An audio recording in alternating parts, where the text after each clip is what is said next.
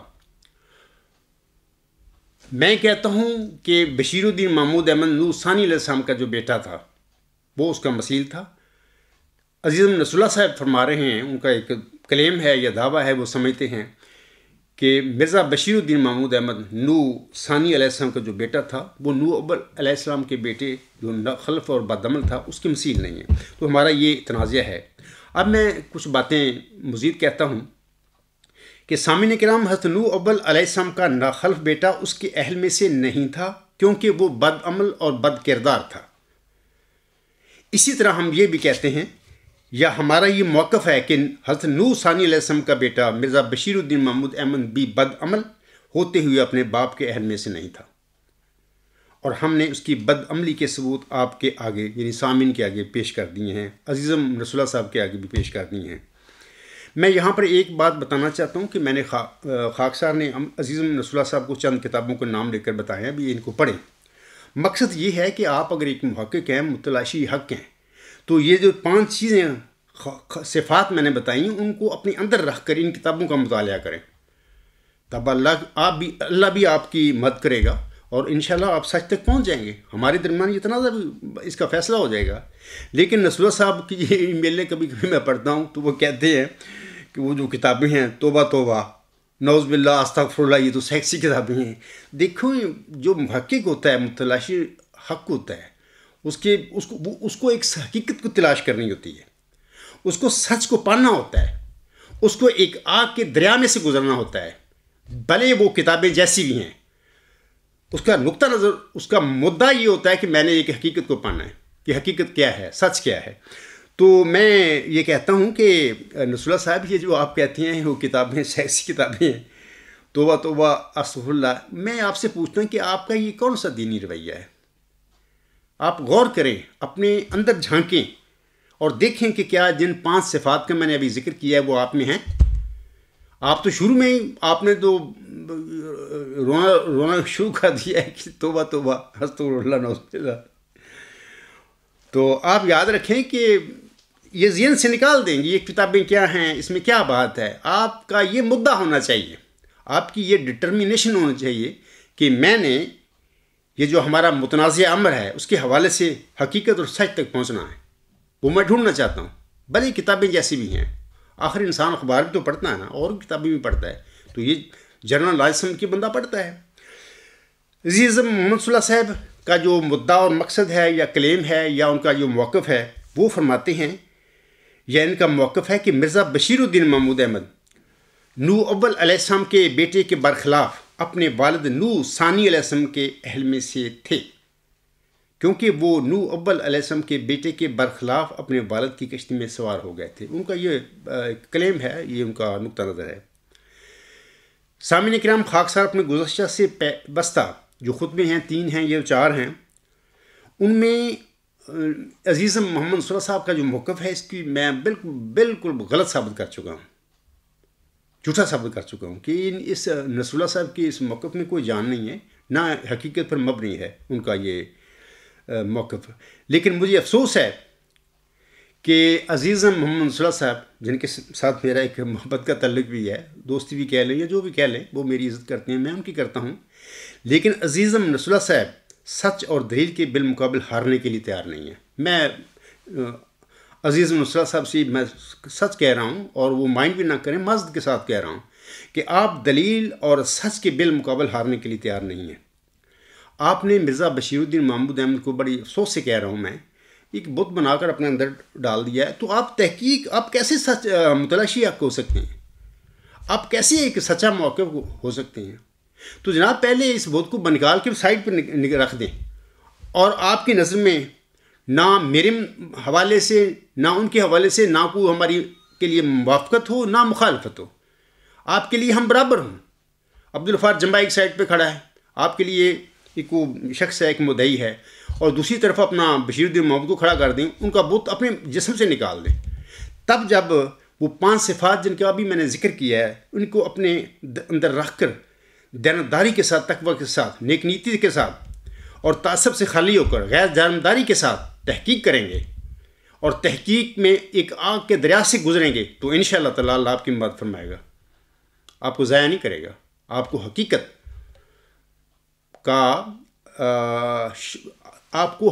کا علم ہو جائے گا، یا اللہ تعالیٰ آپ پر حقیقت کھول دے گا، آپ کو ہدایت بخشے گا۔ تو اس کے بعد سامعین کرام میں پھر آتا ہوں، اس وقت ہود جو صورت ہے اس کی آیت 46، 47، 48 کی بھی میں تلاوت کرتا ہوں، اس کے بعد باقی جو باتیں ہیں میں بعد میں بتاؤں گا۔ اللہ تعالیٰ ان آیات میں فرماتا ہے، وَنَادَى نُوحٌ رَبَّهُ فَقَالَ رَبِّ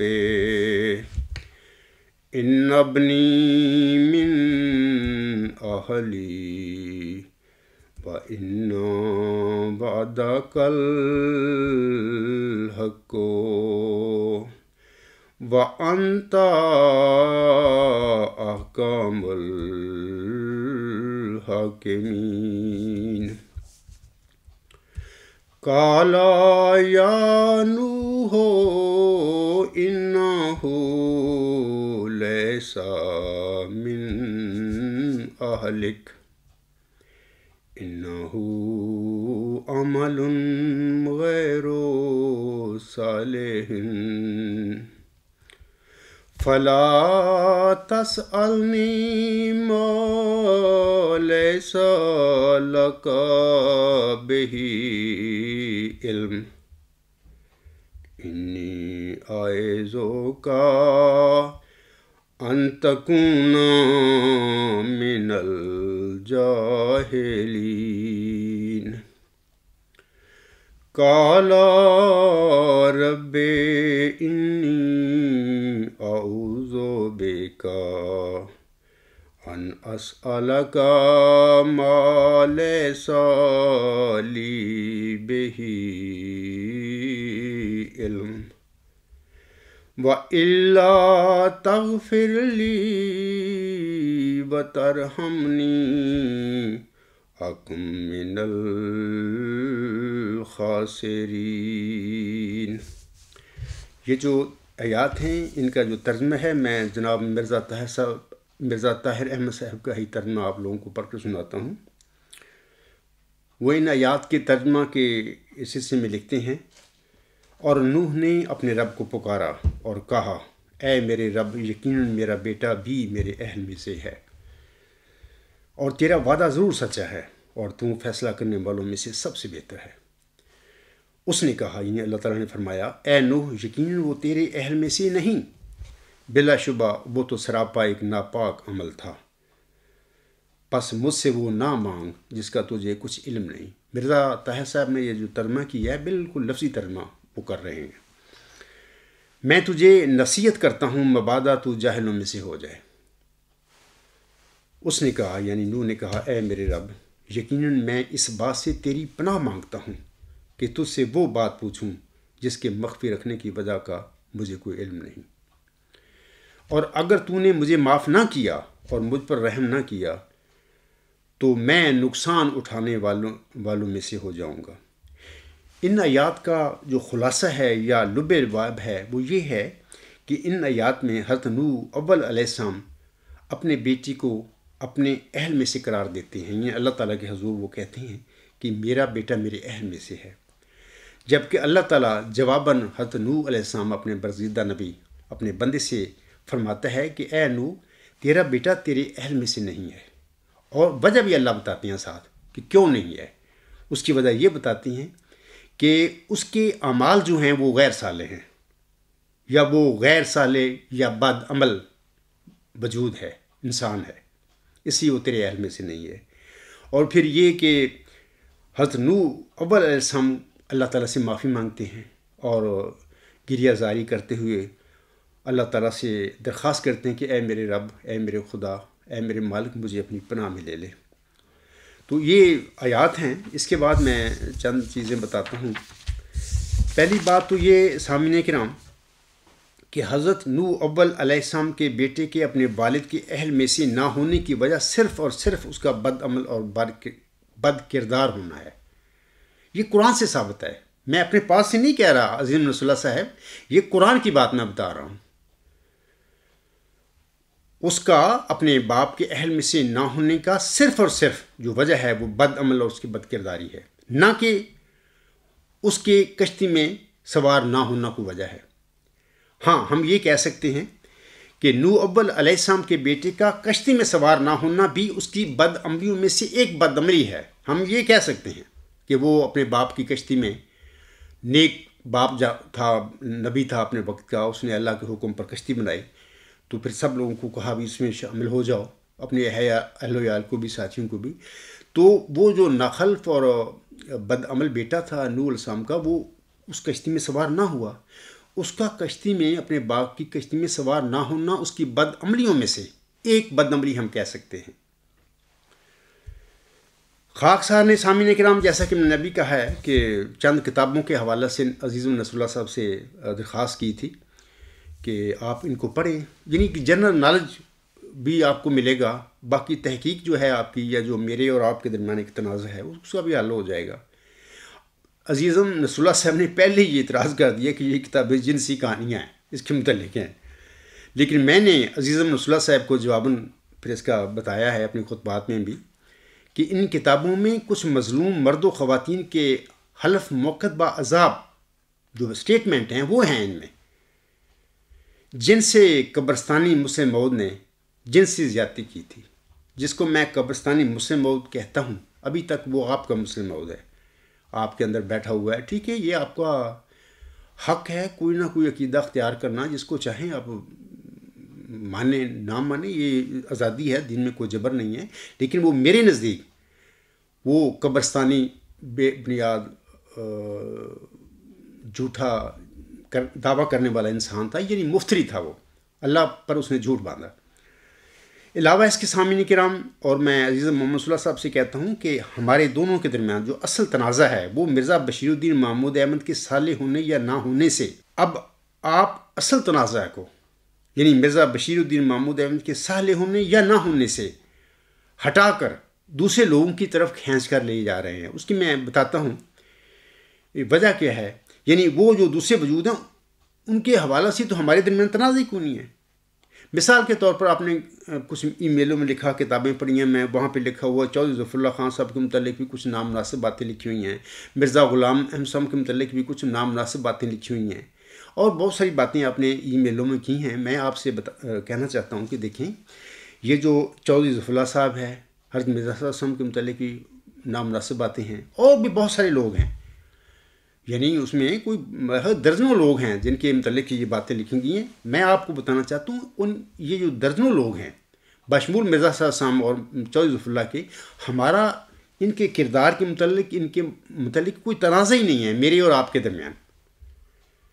ہمارے درمیان تنازع ہے مرزا بشیر الدین محمود احمد کے صالح ہونے یا نہ ہونے کے، یہ تنازع ہے، اس پر ہم بات کر رہے ہیں۔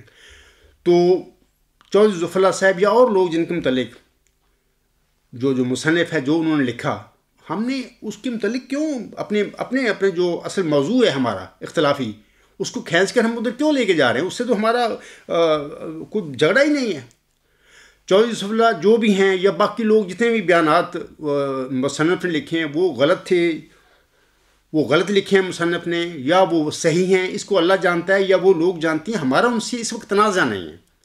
لیکن ایک بات میں کہہ دیتا ہوں حضرت بانی جماعت صاحب کے حوالے سے کہ جس انسان نے بھی حضرت مرزا صاحب کے متعلق غلط بات لکھی ہے، ان کے کردار کے متعلق یا کوئی بھی بات، خواہ ان کی اولاد ہے یا کسی اور نے بات کہی ہے، میں رد کرتا ہوں اس کو۔ ان کتابوں میں جو کچھ بھی لکھا گیا ہے میں اس کو سب کو جھوٹ سمجھتا ہوں۔ میرے آقا سونے کی طرح سچے اور با کردار انسان تھے، اور باقی بہت سارا ہے اس کتابوں میں مواد ہے، مطلب کہ کوئی کسی چیز پر ایمان لاتا ہے، کوئی نہیں لاتا ہے، ہر انسان کی اپنی ذاتی رائے ہے، اپنا موقف ہے ذاتی۔ میں نے یہ کتابیں آپ کو اس لیے پڑھنے کے لیے دی تھی کہ جنرل نالج آپ کو ملے گا، لیکن مقصد یہ نہیں ہے کہ ہم چودھری ظفر اللہ کے کردار کے متعلق جو باتیں لکھی ہیں یا اور لوگ ہیں بہت سارے ان کے متعلق جو لکھا ہے ان کے حوالے سے ہم ایک تنازع شروع کر دیں کہ وہ ٹھیک ہے یا صحیح ہے۔ ہمارا ان سے کوئی کنسرن نہیں، ہمارا کنسرن صرف مرزا بشیر الدین محمود احمد کے متعلق جو ان کے خاص و خاص مریدوں نے جو ان کے قریب رہتے تھے، دوست تھے، لڑکیاں تھے، لڑکے تھے، یا ان کی اولاد کے جو بیانات ہیں، حلف موقت با عذاب قسمیں انہوں نے کھائی ہیں کہ مرزا بشیر الدین محمود احمد صاحب نے ہمارے ساتھ بدکاری کی، جنسی زیادتی کی۔ ہمارا کنسرن یہ ہے، کیونکہ جھگڑا ہمارا یہ ہے کہ نوح اول علیہ السلام کا بیٹا جو ناخلف تھا یا بد کردار تھا، مرزا بشیر الدین محمود احمد نوح ثانی علیہ السلام کا بیٹا بھی، میں کہتا ہوں کہ اسی طرح اس کا کردار بھی، اس کا جو رویہ تھا وہ بھی اسی طرح تھا، بدعمل تھا۔ آپ کہہ رہے ہیں کہ نہیں تھا۔ جب ہمارا چودھری محمد نصر اللہ صاحب سے یا حضرت مرزا صاحب سے یا باقی جتنے بھی لوگ ہیں ان کے متعلق جو باتیں لکھیں گے ان کا ہمارا جھگڑا ہی نہیں ہے، تو آپ کو چاہیے، یا میں آپ کو نصیحت کرتا ہوں کہ آپ معاملات کو گڑبڑ نہ کریں۔ یہ دیانتداری نہیں ہے، یہ تقویٰ نہیں ہے۔ اگر آپ ایسے کریں گے تو اس کا مطلب یہ ہے کہ آپ سچے متلاشی حق نہیں ہیں، آپ صرف پانی میں مدھانی مارنا چاہتے ہیں، بحث کرنا چاہتے ہیں، کچھ بحثی کرنا چاہتے ہیں. آپ سے درخواست ہے کہ ٹو دی پوائنٹ رہیں اور ٹو دی پوائنٹ بات کریں. ٹو دی پوائنٹ بات کیا ہے؟ وہ مرزا بشیر الدین محمود احمد کا کردار ہے، اس کا صالح یا غیر صالح ہونا ہے، یہ ہمارے درمیان جو تنازع ہے. باقی چھوڑیں، آپ جو جس بات پر ایمان لانا چاہیں لائیں، آپ جس بات کو سچی سمجھنا چاہیں سچی سمجھ لیں، جھوٹی سمجھنا چاہیں جھوٹی سمجھ لیں. میرا اس میں کوئی کنسرن نہیں ہے. میں نے یہ کتابیں صرف جنرل نالج کے حوالے سے آپ کو دی ہیں کہ پڑھیں اس کو. آپ اخبار بھی پڑھتے ہوں گے اور بھی بہت کتابیں پڑھتی ہیں. آپ ایک پڑھے لکھے انسان ہیں، مطالعہ بھی آپ کرتے رہتے ہیں، تو آپ کے نالج میں اضافے کے لیے میں نے یہ باتیں کی ہیں. اور اگر آپ واقعی محقق ہیں، کسی سچائی کو ڈھونڈنا چاہتے ہیں، یا آپ متلاشی حق ہیں، تو یار میں نے شروع میں کہا ہے کہ ایک محقق اور متلاشی حق کو تو سچائی کی خاطر ہدایت پانے کے لیے ایک آگ کے دریا میں سے گزرنا پڑتا ہے. تو آپ کیوں بابلہ مچاتے پھر رہے ہیں جی نعوذ باللہ توبہ استغفر اللہ، اس میں یہ ہے وہ ہے فلاں ہے. جو بھی ہے، ہمارے سامنے تنازع ہے ایک بندے کا، ہم نے اس کا حل لینا ہے، اس کی سچائی دیکھنی ہے وہ کیا تھا. تو آپ سے درخواست ہے کہ آپ اسے نہ کریں اور ٹو دا پوائنٹ ہمیں چاہیے کہ ہم رہیں، جو ہمارا اصل تنازع اس پر فوکس کریں. باقی آپ نے یہ لکھا ہے بار بار اپنی میلوں میں، یہ جو لکھنے والے ختم نبوت کے لوگ تھے، میں آپ کو بتاتا ہوں کہ غلط بات ہے آپ کی. شفیق مرزا صاحب، میں ان کا وکیل نہیں ہوں، نہ میں اس کو جانتا ہوں، نہ میں اس کو پتہ ہی نہیں مجھے. ہاں صرف اخباروں میں نے اس کے متعلق پڑھا ہے کہ پچھلے سال وہ فوت ہو گیا، یا اس کی کتابیں ہیں. یہ بھی جرمنی میں جب آ گیا، پاکستان میں تو میں اتنا عرصہ ربا میں رہا ہوں، مجھے تو پتہ نہیں ان باتوں کا. جرمنی میں آیا 2000 کے قریب. میرا ایک وکیل میں دوست ہے، ماہ رمضان کے مہینے میں وہ میں جب ایک سروس میں جہاں ایک فرم میں کام کر رہا تھا، وہ میرے پاس ایک کتاب لے کے آیا، قادیانیت سے اسلام تک. وہاں وہ کہا اس نے یہ پڑھے غفار صاحب. تو میں نے کہا کہ ماہ رمضان کے بعد میں پڑھوں گا. پھر رمضان کے بعد میں وہ کتاب کو پڑھا. اس میں شفیق مرزا کا بھی ایک تفصیلی مضمون تھا، وہ میں نے پڑھا. تو وہ جو بہت ساری باتیں شہر صدوم میں اسی مضمون میں وہی تھیں. تو بات یہ ہے کہ شفیق مرزا مر گیا ہے، اللہ تعالیٰ کے پاس پہنچ گیا. اس کے اعمال، اس کا ایمان، وہ خود جواب دہ ہے اللہ کے آگے. ہم اس کے متعلق کیا فیصلہ کر سکتے ہیں؟ لیکن یہ بات یقینی ہے کہ وہ جماعت احمدیہ قبرستان کا ایک بڑا زبردست مبلغ تھا، مربی تھا. اس سے اختلافات ہوئے جماعت نے اس کو دبایا. لیکن ہر ایک طبیعت ہوتی ہے، کچھ لوگ نہیں دبتے، وہ سٹینڈ لیتے ہیں. تو بہر اس نے پھر وہ چھوڑ دیا. بلکہ ان کو 3 بھائی تھے، تینوں مبلغ تھے، تینوں کو نکال دیا. اتنی دردناک اس کی کہانی ہے. ان کو کہا تھا کہ ربا سے نکل جائیں، تو وہ کہہ رہے کہ ہمارا پینشن ہے، سب کچھ ہے، ایک لمبی کہانی ہے، تو وہ ہم نے لینی ہے. کہتے کہ نہیں، شام تک آج چھوڑ دیں ربا. یعنی اتنا تو ظلم فرعون نے بھی نہیں کیا تھا اپنے بنی اسرائیل پہ. ابو جہل نے بھی اتنی سختی نہیں کی تھی یار. تو ان بیچاروں نے پھر سوچا کہ ان کو پتہ تھا جو ان کو نکال رہے تھے کہ انہوں نے احمد نگر جائیں گے. تو پہلی جا کے انہوں نے احمد نگر والے جماعت والے لوگوں کو کہہ دیا کہ ان کو آپ نے اپنے پاس نہیں کرانا. تو وہ بیچارے گئے وہاں پہ، انہوں نے جواب دے دیا کہ نہیں. میں کہتا ہوں کہ نصراللہ صاحب کچھ انصاف بھی ہوتا ہے، کچھ تقویٰ بھی ہوتا ہے. تقویٰ کے ساتھ، انصاف کے ساتھ، تعصب کو نکال کر نیک نیتی کے ساتھ تحقیق کریں. یہ بندہ ختم نبوت کا نہیں تھا. ہاں جب اس پر ظلم ہوا تو وہ چھوڑ گیا ان کو. تو پھر ختم نبوت کے پاس جا کے چلا گیا، یا جس کی بھر اخبار جنگ میں وہ کرتا رہا نوکری، وہ جہاں بھی چلا گیا. تو یہ نہیں ہمیں کہنا چاہیے کہ وہ ختم نبوت کا تھا. ختم نبوت میں بھیجنے والے ہم لوگ ہیں، ہم نے اس پر زیادتیاں کی اور اس دکھوں سے پھر وہ چلا گیا. وہ ختم نبوت کے پاس چلا گیا، جہاں بھی چلا گیا. تو اس نے کتابیں لکھی ہیں. یہ آپ کی غلط بات ہے کہ ختم نبوت والوں نے یہ باتیں لکھی ہیں. یہ شفیق مرزا نے لکھی ہیں، جو جماعت احمدیہ قبرستان کا ایک پیٹنٹ مربی تھا، مبلغ تھا. علاوہ اس کے میں آپ کو بتانا چاہتا ہوں کہ یہاں پر بعض اوقات مظلوم انتقام میں ایسی باتیں بھی کر جاتا ہے کہ جن کا حقیقت سے کوئی تعلق نہیں ہے. جیسے کہ میں نے ابھی کہا، میں شفیق مرزا کو وکیل ہوں. اگر اس نے جھوٹ لکھا تو وہ خود جواب دے گا ہوگا. بہت ساری باتیں ہیں جن پر میں نہیں ایمان رکھتا، میں سمجھتا ہوں غلط باتیں کی گئی ہیں. اور بعض اوقات ایسی باتیں ہیں جو مرزا بشیر الدین محمود کے حوالے سے کی گئی ہیں ان کتابوں میں، کہ مرزا بشیر الدین محمود احمد نے اپنے باپ کے حوالے سے یہ باتیں کہیں. میں سمجھتا ہوں اگر کہیں بھی ہیں یہ سچی بھی ہیں تو وہ مرزا بشیر الدین اپنے باپ کے متعلق جھوٹ بولا ہے. وہ ایک جھوٹا آدمی تھا جو جھوٹے دعوے کر سکتا ہے، اللہ تعالیٰ کی ذات پر کے پر حملہ کر سکتا ہے. تو وہ کچھ بھی کر سکتا ہے. یہ تو نارمل چیزیں ہیں اس کے لیے. تو میں کہتا ہوں کہ بعض اوقات یہ ٹھیک ہے کہ انتقام میں جب اس کو نکال دیا جماعت سے وہ چلا گیا، تو ہو سکتا ہے کہ اس کتاب میں بعض ایسی بھی باتیں اس نے لکھ دی ہوں انتقام میں، بلکہ مرزا صلی اللہ علیہ وسلم پر بھی اس نے حملہ کر دیا. میں قطعاً ان باتوں کو نہیں مانتا، یہ غلط باتیں ہیں. مرزا غلام صاحب ایک سونے کی طرح سچے انسان تھے.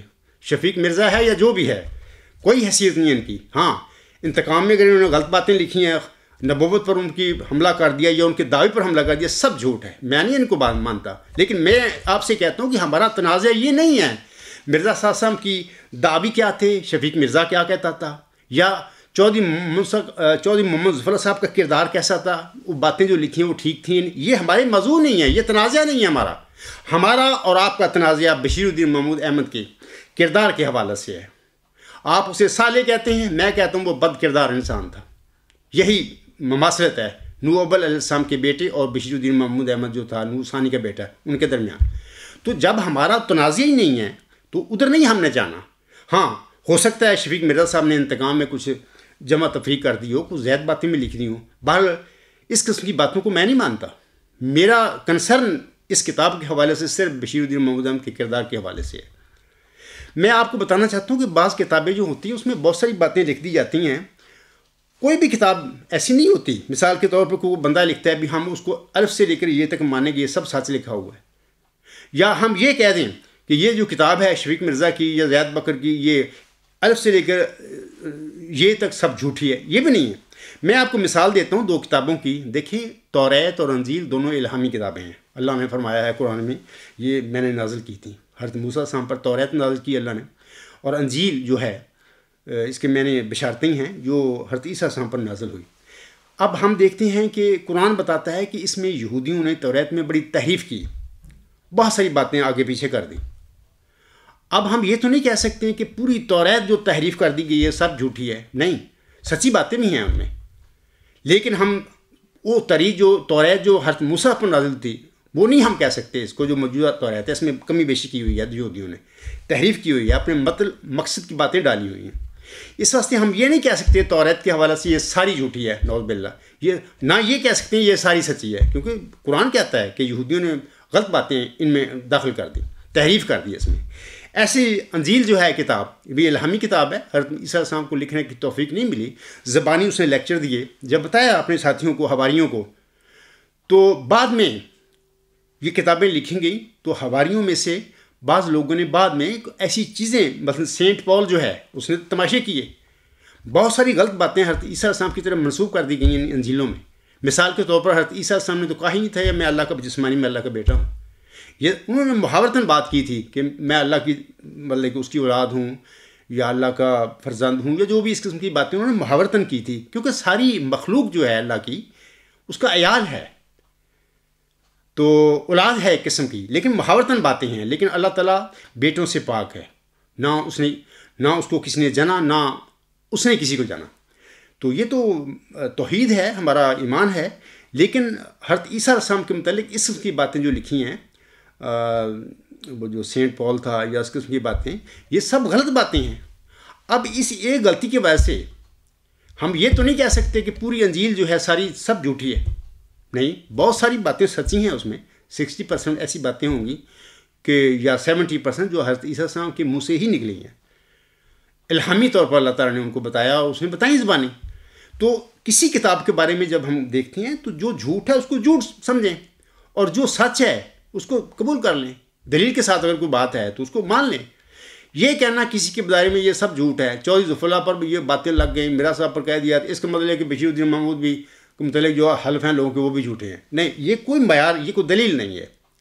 ہم نے ہر انسان کے متعلق، اس کے متعلق جو ہے اپنے بات کو یا اس کی کردار کو یا اس کے حوالے سے جو لکھا گیا اس کے متعلق ہم نے تحقیق کر کے اس کا فیصلہ کرنا ہے.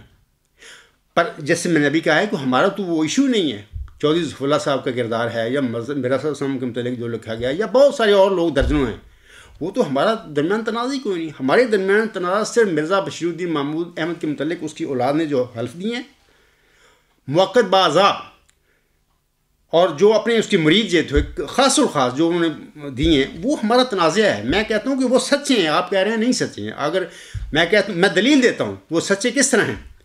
سچے اس طرح ہیں کہ اگر کسی بندے کے متعلق کوئی خلیفہ ہو یا بڑا دعوے دار ہو، اس قسم کا جھوٹا الزام حلف موقت با عذاب قسم کے ساتھ اپنے بچوں کے سروں پر ہاتھ لا کر دیا جا سکتا ہے. میں کہتا ہوں نہیں دیا، کوئی پاگل بھی نہیں یہ کام کرے گا.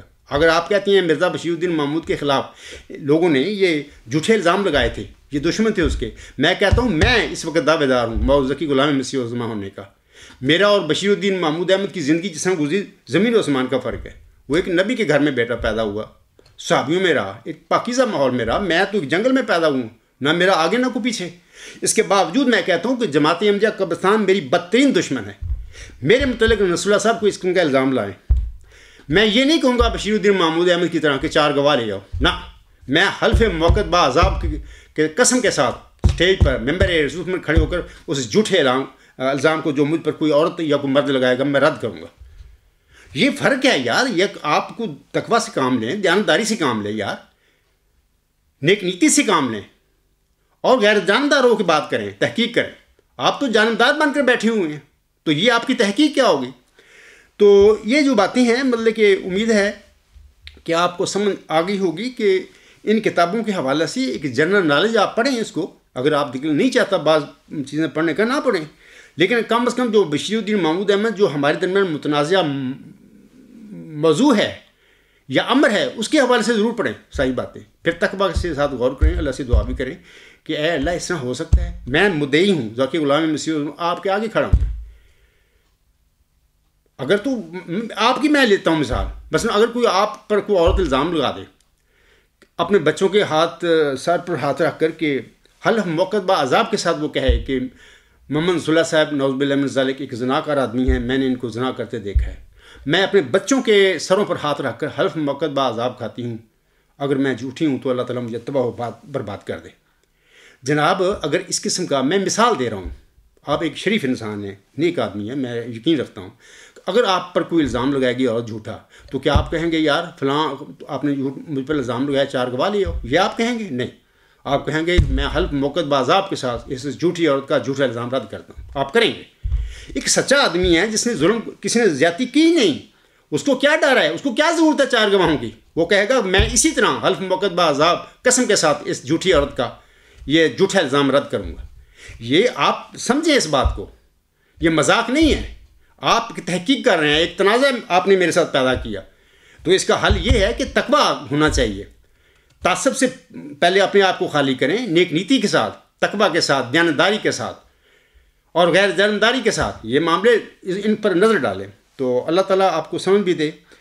تو امید ہے ان شاء اللہ تعالیٰ آپ اس پر غور کریں گے، اور اسی طرح جیسے کہ میں نے ابھی شروع میں کہا ہے، اسی طرح آپ اس پر غور کریں گے. ان کتابوں کے جو سٹیٹمنٹس ہیں بعض مظلوم لوگوں کی بشیر الدین محمود کے حوالے سے، ان پر اسی طرح اسی رنگ میں تحقیق کریں گے. اب میں ایک اور بات آپ سے کہنا چاہتا ہوں کہ عزیزم، آپ نے کسی ای میل میں میاں محمد بخش رحمہ اللہ تعالیٰ کا ایک شعر لکھا ہے، اور آپ نے اس میں اس شعر کے حوالے سے کچھ اپنے تاثرات بھی لکھے ہیں. شعر کچھ اس طرح ہے کہ میاں صاحب لکھتے ہیں، جتن جتن ہر کوئی کھیڈے ہارن کھیڈ فقیرہ، جتن جتن ہر کوئی کھیڈے ہارن کھیڈ فقیرہ، جتن دا مل کوڈی پیندا ہارن دا مل ہیرا. عزیز رسول اللہ صاحب، میں آپ سے یہ کہتا ہوں کہ یہ جو لفظ جتن ہے، اس میں یہ ہندی لفظ ہے. اس کا مطلب یہ ہے کہ دوڑ دھوپ، کوشش، تدبیر، جد و جہد. اور میاں صاحب نے جو لفظ یہاں پر جتن لکھا ہے نا، استعمال کیا ہے، زیادہ تر اس کے معنی ناجائز جو کوششیں ہوتی ہیں، ناجائز دوڑ دھوپ ہوتی ہے، اس کی طرف مفہوم چلا جاتا ہے. جتن جتن ہر کوئی کھیڈے ہارن کھیڈ فقیرہ، جتن دا مل کوڈی پیندا ہارن دا مل ہیرا. دوسری بات یہ کہ یہاں فقیرہ سے مراد صوفی شاعر کی بیکاری یا منگتے کی وہ بات نہیں کر رہے.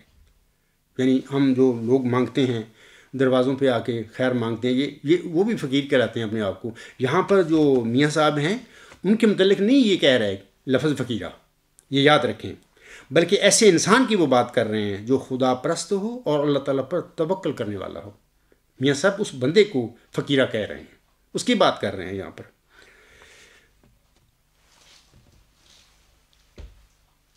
غالباً میں آپ کو یہ بتانا چاہتا ہوں کہ یہ جو فقر لفظ ہے، یہ فقیرہ اس سے نکلا ہے، یا فقیر لفظ جو ہے اسی میں سے نکلا ہے۔ اس دنیا میں سامعین کرام اور عزیز محمد صلی اللہ صاحب سب سے بڑا فقیر ہمارے پیارے نبی محمد عربی صلی اللہ علیہ وسلم تھے، اور اس زمانے کے موجودہ زمانے کے سب سے بڑے فقیر میرے آقا حضرت بانی جماعت علیہ السلام تھے، اور خاک سار بھی انہی فقیروں کا ایک ادنا سا غلام ہے اس زمانے میں۔ تیسری بات یہ یاد رکھیں عزیز محمد صلی اللہ صاحب کہ جہاں پر سچائی اور حقیقت کی بات ہو وہاں اللہ تعالیٰ کے یہ فقیر کبھی ہارا نہیں کرتے، یہ یاد رکھیں۔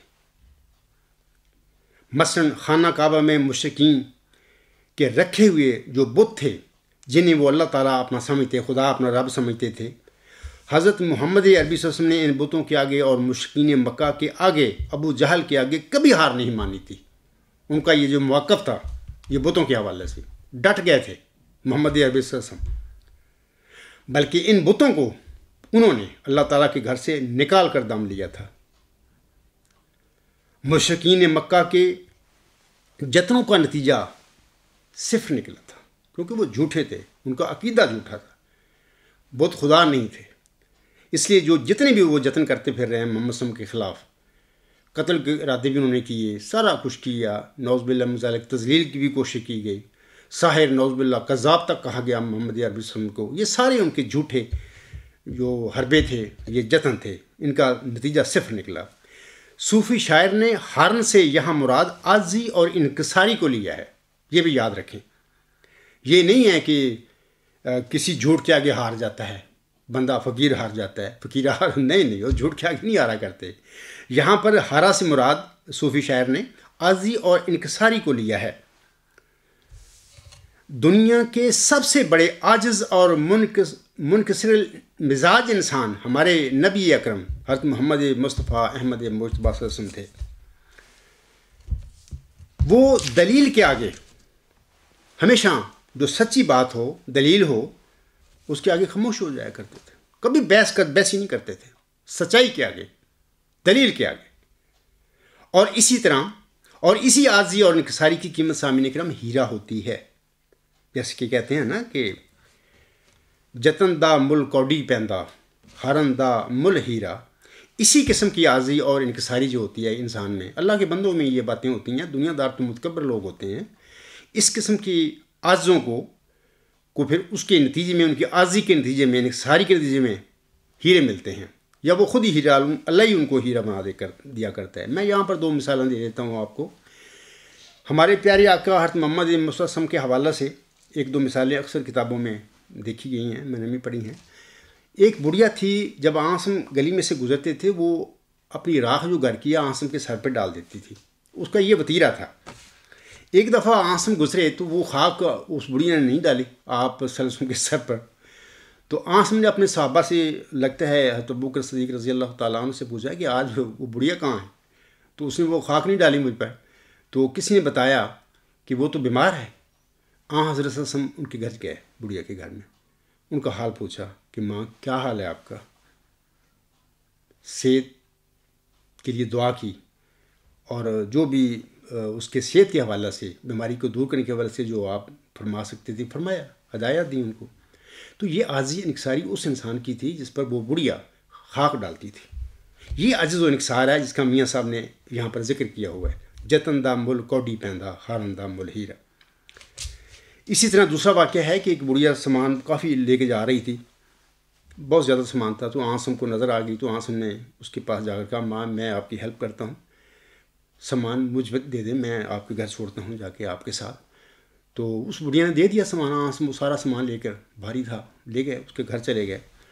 تو واپس ہونے لگی تو اس بڑھیا نے بڑی دعائیں دیں پہلے تو، پھر اس کو آنسم سے فرمایا کہ میں آپ کو بیٹا نصیحت کرتی ہوں، آپ ایک یہاں پر مکہ میں جادوگر ہے، اس سے بچ جانا۔ تو آنسم نے پوچھ لیا پھر کہ ماں وہ کون سا جادوگر ہے جس کی آپ کہہ رہی ہیں؟ تو اس نے، مائی نے بولا، بڑھیا نے بولا، وہ اس کا نام محمد ہے صلی اللہ علیہ وسلم۔ تو آنسم نے فرمایا کہ وہ محمد تو میں ہوں صلی اللہ علیہ وسلم۔ تو بڑھیا ان پر ایمان لائی۔ دیکھو کہ وقتی طور پر کہ یہ جو ہارن کا جو مول ہے، عاجزی کا جو مول ہے، تو وہ اللہ تعالیٰ اپنے عاجز بندوں کو اسی وقت دے دیا کرتا ہے. وہ بڑھیا ایمان لائی آنسوں پر کہ میں غلطی پر تھی.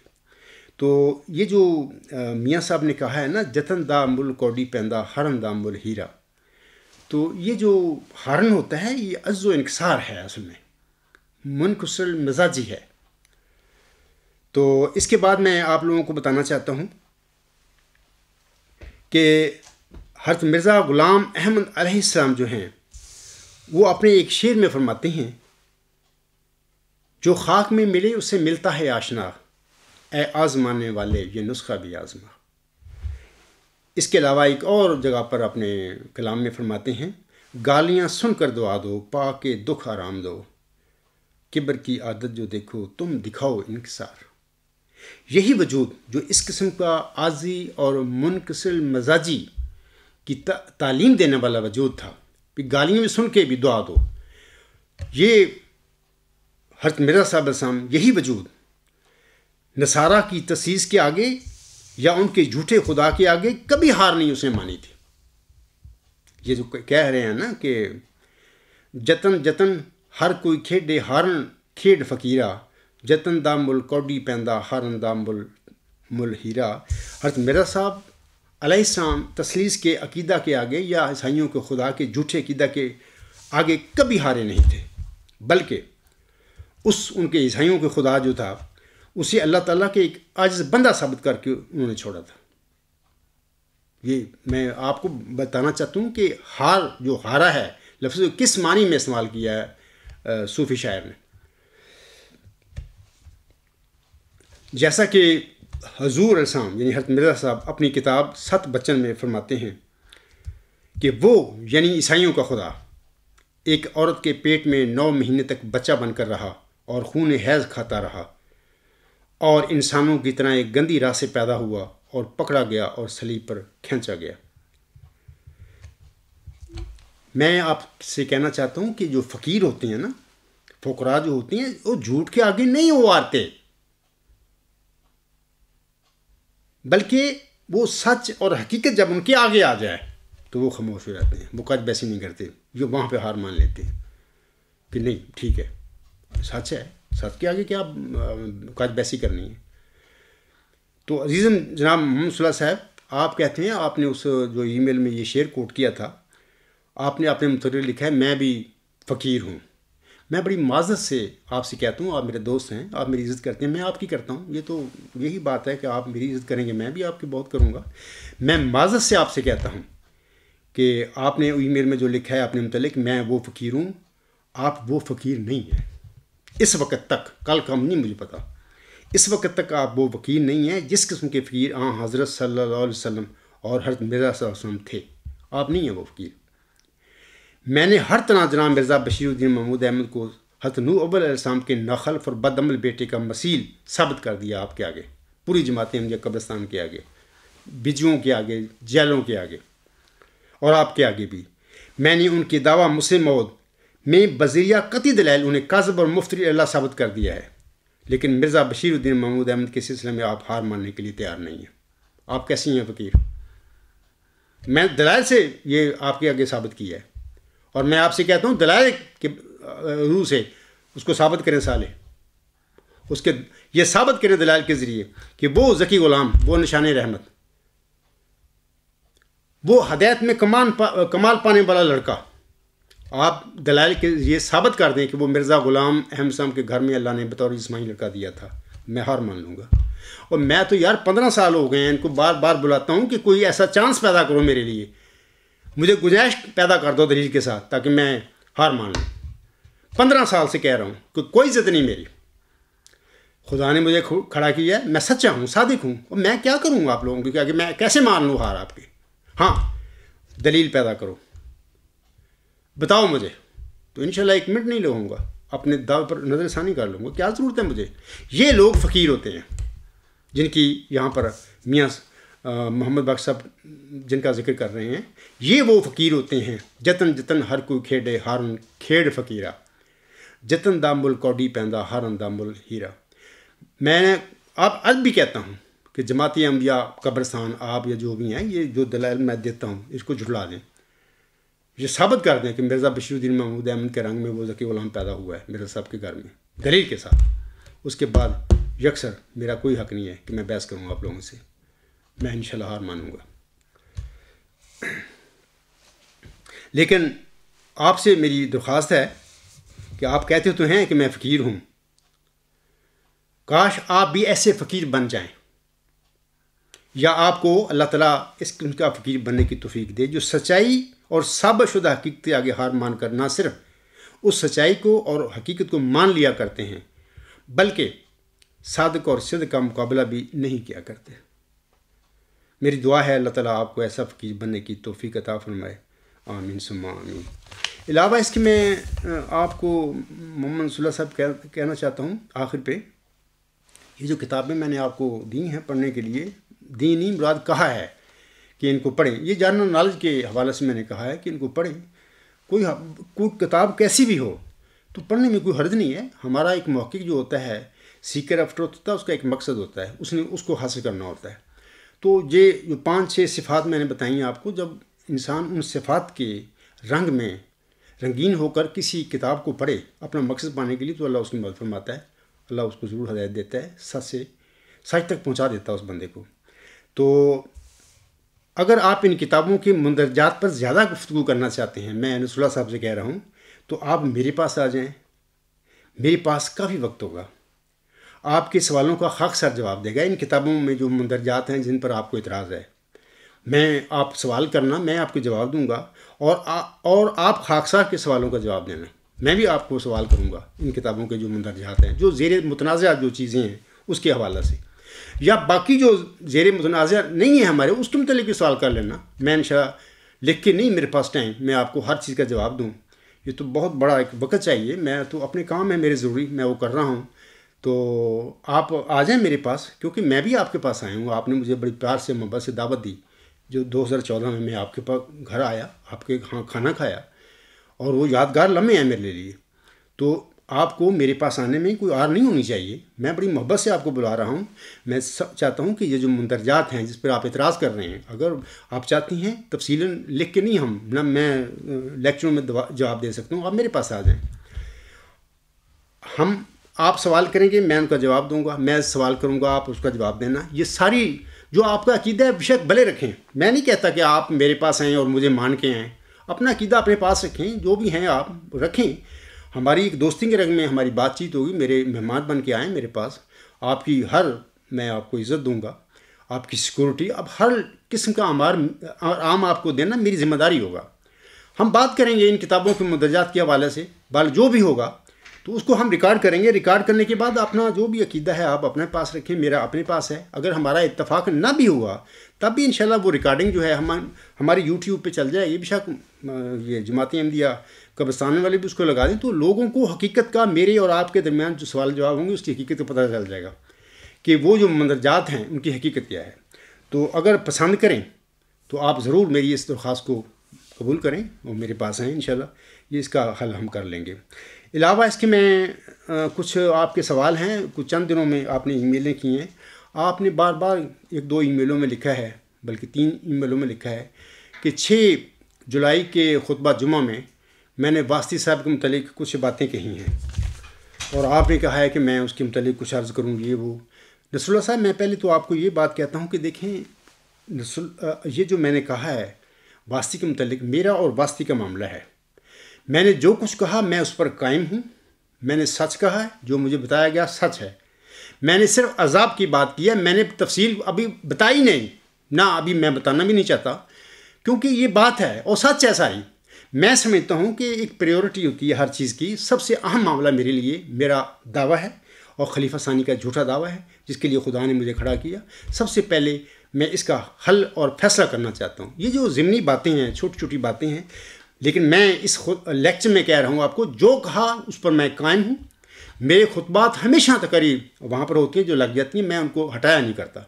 آپ ان کو ریکارڈ کر لیں، اس کے پاس رکھیں، واسطی بھی اپنے پاس رکھیں، تو جب کبھی وقت آئے گا انشاءاللہ تعالیٰ تو میں اس معاملے میں بھی جناب واسطی صاحب کی تسلی کروں گا۔